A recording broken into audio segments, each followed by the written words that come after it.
Shalom YouTube. You're listening to The Financially Savvy Chick. Is your bank important enough to save? I'm going to tell you, it's not. The elites are bailing out their own banks and not yours. The systemic banking and financial crisis we've been warning about for years is here, okay? And it's on a global scale at this point. The printing of $37 trillion out of thin air over the pandemic widened the wealth inequality gap. And they followed that up with the most drastic and rapid interest rate hiking cycle in Fed history. What did they think was going to happen?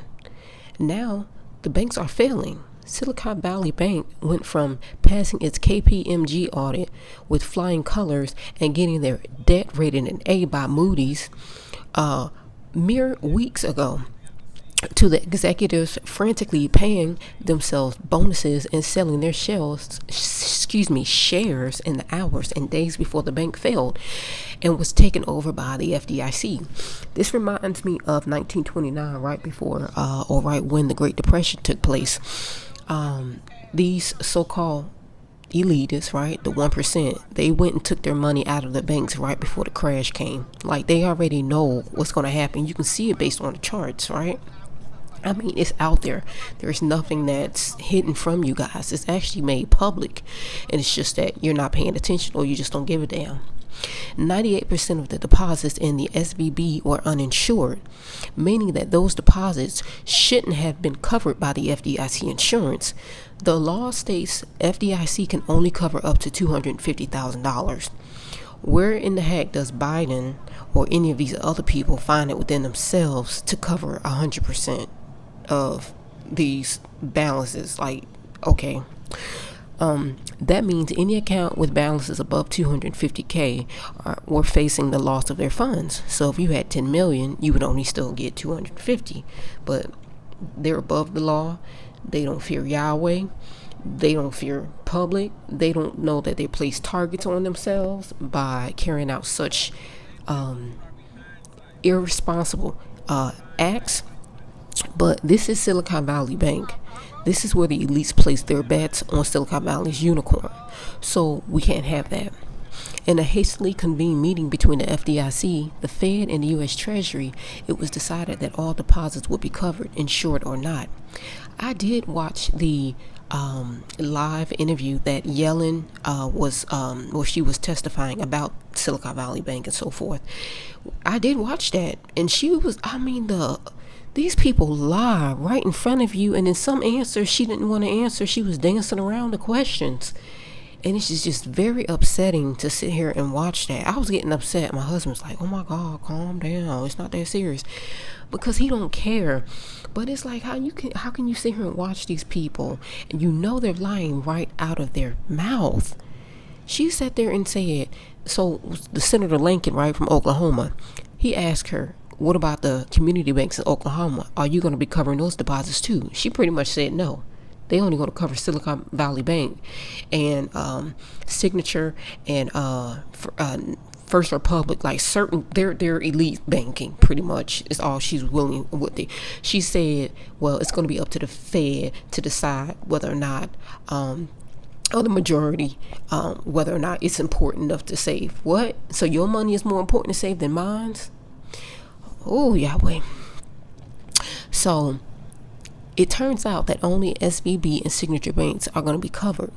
If any other banks fail, like your bank, your community co-op in your hometown or state, or any other bank, and fly over America far away from the coastal elites, if they get into trouble, then that's not covered. That's tough titties for you. In a stunning admission, when asked point blankly by, like I said, Lankford, whether a community bank in his home state of Oklahoma would have uninsured depositors made whole in the same way as Silicon Valley unicorns did, Yellen had to come clean. This is what she said. A bank only gets that treatment if a supermajority of the Fed board and I, in consultation with the Biden, conclude that failure to protect uninsured depositors will create systemic risk to the banking system. What the F?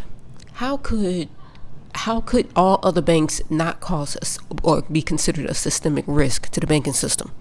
If all the small credit unions, banks and other small banks fail, of course it's going to be a systemic risk. How the F is Silicon Valley Bank? You know what? This might be a situation where they only want certain banks to survive and thrive and everybody else crash. That way they can take more control over your personal finances. I mean, let's call it for what it is. In short, not necessarily. While Yellen was bobbing and weaving around the question, which she did, and Lankford stated it clearly, if you're a depositor with a big bank preferred by the Fed, you're fully insured no matter what. If you're a depositor with a small bank, you aren't. Once again, the government is picking winners and losers, just like under lockdowns when they shut down small businesses and forced everybody into Costco and Walmart. It's called stakeholder capitalism. I've mused, and you're not a stakeholder. Well, this time we've blown up the banking system real good, and this time they may not be able to kick the can down the road. They may not even be able to save the too big to fail banks by the time this is all over. This could be the early innings of the final breakdown of the financial system that I've been warning about for a couple of years or but since then we've been in a crypto winter, and starting a few months ago, it started to make sense. I'm gonna just say this: get out of debt, pay down your debts, and pray. Don't forget to visit our website. Please hit the thumbs up on this video. Please share this video. Don't forget to visit our website, financiallysavvychick.com, and head over to our blog section. Until next time, shalom.